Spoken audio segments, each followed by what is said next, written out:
미국에서 월남전이 한창이던 70년대에 월남전에서 목숨을 촉에같이 버린 미국 병사들이 한 5만 2천 명 이상이 희생을 당했습니다.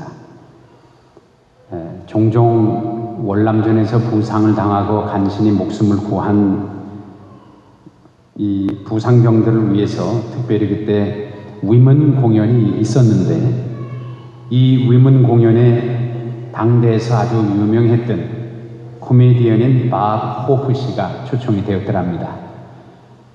여러분 구글 해보시면 알지만 밥 호프 씨는 미국에서도 손꼽는 아주 유명한 코미디언입니다. 그런데 이 밥 호프 씨가 그때 당시에 너무나 스케줄이 바쁘고 또 너무나 잘 나가던 분이어서 그 위문 공연에 참석할 수 없다고 거절을 했답니다. 그런데 이 병사들을 생각하고 불쌍한 유가족들을 생각한 이제 그 주최 측에서 그러면 와서 잠깐이라도 얼굴이라도 한번 배워줬으면 좋겠습니다. 간곡히 부탁하는 바람에 그러면 밥 호프 씨가 5분만 제가 얼굴만 보여도 되겠습니까? 그랬더니 5분만도 괜찮습니다. 오셔서 자리를 빛내주십시오. 그래서 이렇게 해서 힘들게 밥 호프 씨를 모셨습니다. 5분을 약속하고 무대에 올라간 밥 호프 씨가 얘기를 시작하자마자 많은 관중들이, 우리 병사들이 웃기 시작했습니다. 그런데 5분이 지났는데도 밥 호프 씨가 내려올 생각을 하지 않습니다. 10분이 지나고 20분, 30분이 넘었는데 그의 공연은 계속 되었습니다. 밥 호프 씨는 사람들의 주최 측의 이 놀라움에도 금치 못하고 40분 동안 공연을 하고 내려왔는데, 공연을 마치고 내려온 그의 얼굴을 바라보니까 얼굴에 눈물이 주르르 주르르 흐르고 있었습니다. 그래서 공연을 주관한 감독이 그에게 40분까지 공연을 어떻게 이렇게 하게 되었느냐고, 왜 지금 우느냐고 물었을 때 밥 호프 씨의 대답이 참 감동적이었습니다. 저 앞줄에 앉은 두 상위 군인이 보이십니까? 저들은 제가 조크를 할 때마다 한 사람은 오른팔을 잃고 한 사람은 왼팔을 잃은 사람인데, 둘이 우습게 재밌는 조크를 할 때마다 둘이서 한 사람씩 팔을 대고서 박수를 같이 쳤다는 겁니다. 그 박수 치고 있는 그 사람, 오른팔 왼팔을 잃은 사람이 서로 마음을 합해서 기뻐하면서 박수를 치는 그 모습을 저는 너무나 감명 깊게 보고 있었습니다. 나에게 진정한 기쁨이 무엇인지를 깨닫게 해준 사람들입니다. 사람을 기뻐하기 위해서 농담을 하고 프로페셔널리 코미디언으로 살고 가는 저에게 정말 저들은 깊은 삶의 깨달음을 주었습니다. 그렇습니다, 여러분. 슬픔 많고 고통 많은 세상에서 사람들에게 기쁨을 주고 남을 유쾌하게 하는 삶이야말로 아름다운 삶입니다. 인간 관계라는 것은 참으로 어려운 문제입니다. 우리 주위를 살펴보면 다른 사람들을 피곤하게 하는 사람이 있는가 하면 오히려 다른 사람들에게 용기를 주는 사람이 있습니다. 어떤 사람은 만나는 것 자체가 곤욕스러운 사람이 있는가 하면 만나면 그저 반갑고 생각만 해도 기분이 좋은 사람이 있습니다. 죄송한 표현입니다만 가능하면 일생 동안 다시 안 보았으면 하고 여겨지는 사람이 있는가 하면, 반대로 안 보면은 못 견딜 정도로 다시 보고 싶고 만나고 싶은 사람이 있습니다. 얼굴만 생각해도 지긋지긋한 사람이 있는가 하면, 이름 석자만 생각해도 웃음이 절로 나오는 사람이 있습니다. 자, 여러분은 어떤 사람입니까? 정작 남에게 유쾌한 사람이 되고 있는지, 아니면 괜히 남에게 기분 나쁜 사람이 되고 있는지 예배 시간을 통해서 오늘의 말씀을 통해 비춰보길 원합니다. 오늘 본문 디모데후서는 바울 사도께서 인생의 마지막에 접어들면서 사랑하는 동역자였고 아들과 같은 디모데에게 띄우는 마지막 편지입니다. 그동안 만났던 여러 사람들을 생각하고 동역자들을 생각하고 그동안의 모든 사건들이 바울의 눈앞을 필름처럼 지나가고 있었습니다.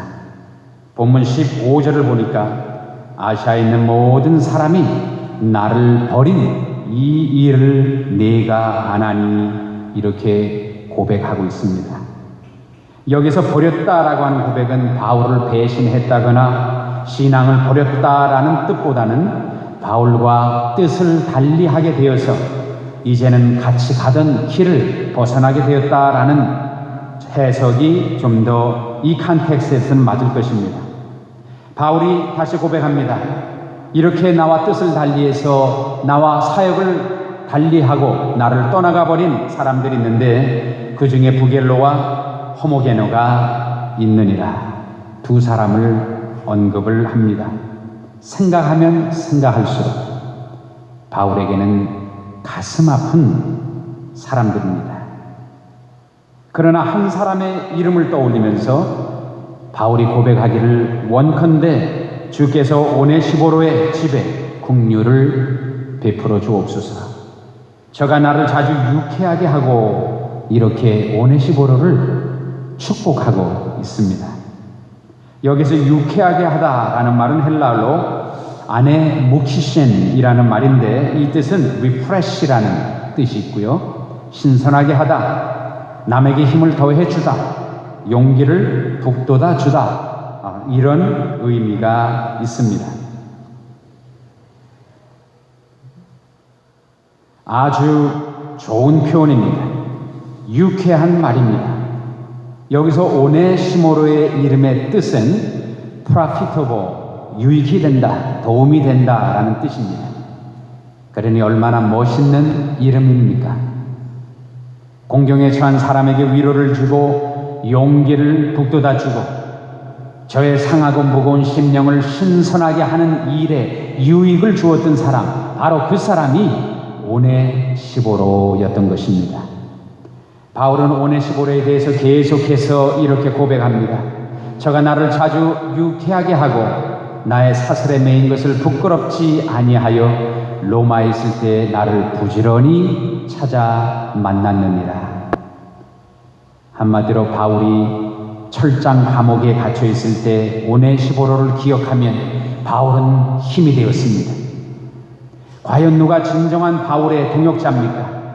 누가 그리스도의 복음사에게 신실한 동역자입니까? 바울이 잘 풀리고 잘 나가고 명성이 하늘을 올라갈 때 곁에 도움을 주었던 사람들입니까? 아니면 바울이 감옥에 갇혀서 홀로 고난 속에 외로움 속에 있을 때 그 곁에서 용기를 북돋아 주며 기도해 주던 오네시보로 같은 사람, 바로 이런 사람이 복음의 진정한 동역자가 아니겠습니까? 그래서 바울은 사랑을 담아서 자기의 가슴 깊은 곳에서부터 하나님께 기도합니다. 하나님, 간절히 청컨대 주께서 오네시보로의 집에 긍휼을 베풀어 주시옵소서. 이 얼마나 아름다운 축복입니까? 바울이 고난을 당할 때 죄인으로서 오해를 받을 수도 있었고 이 오네시보로는 즐거운 마음으로 바울이 갇힌 감옥을 방문했습니다. 위로를 나누었습니다. 16절에 보니까 오네시보로는 바울의 고난을 자랑스럽게 여기기까지 하면서 바울을 찾아주었던 것입니다. 오네시보로는 바울의 고난에 동참했습니다.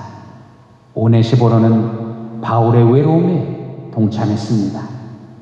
바울의 의로움도 인정하고 이 바울이야말로 하나님의 신실한 서번트다.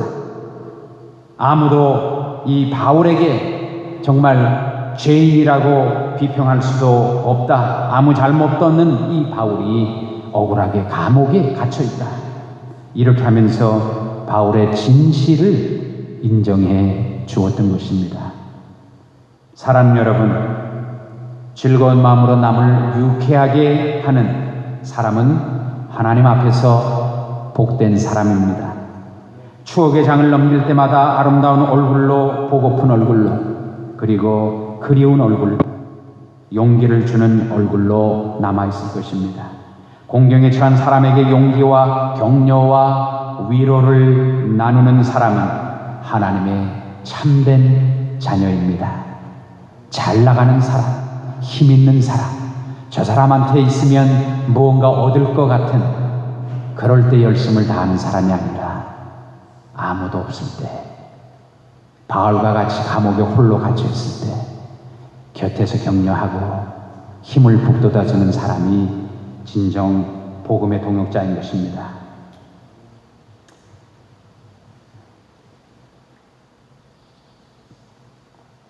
지금은 고인이 되셨지만은 아비아의 성녀라 불리우는 우리가 잘 아는 마더 테리사 수녀는 정말 깊은 감동을 이 세상에 남긴 사람입니다. 그런데 워낙 이분의 이제 사역이 세계적으로 유명해지다 보니까 세계 방방곳곳에서 발론티어들이 줄을 져서 이곳을 찾았답니다. 칼커타를 찾았는데 이 많은 발론티어를 골라내는 방법이 딱 하나 있는데, 이 마더 테리사는 저들의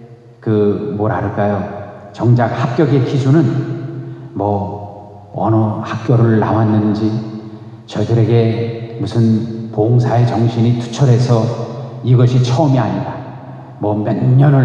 몇십 년을 다른 곳에서 봉사를 했는지, 신앙이 얼마나 깊은지, 이런 것들을 주로 바라보기보다는 정작 간단한 기준을 적용했다고 합니다. 무엇인지 아십니까? 불평 별로 안 하고 잘 웃고 수녀원에서 어떤 음식을 줘도 잘 먹고 그리고 잘 자는 사람을 선발했다는 것입니다. 사랑하는 여러분, 잘 웃는 사람은 어떠한 시험도 잘 견딜 수 있습니다.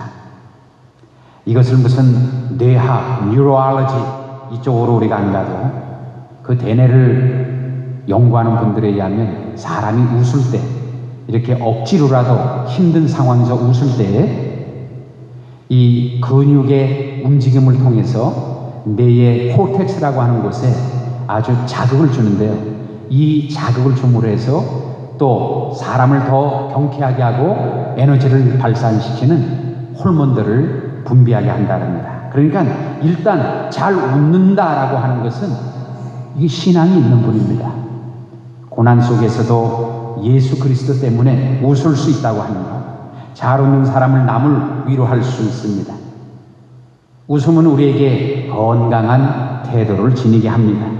웃음은 활력소를 제공합니다. 오죽하면 한국에 무슨 옛날에 프로그램이 있었죠. 웃으면 복이 와요. 이게 정말 옛날 얘기죠. 웃으면 복이 온답니다. 오죽하면 코미디언 그분들도 프로그램 자체를 웃으면 복이 와요라고 했겠습니까? 웃음이 있는 곳에 사랑이 싹이 트고요.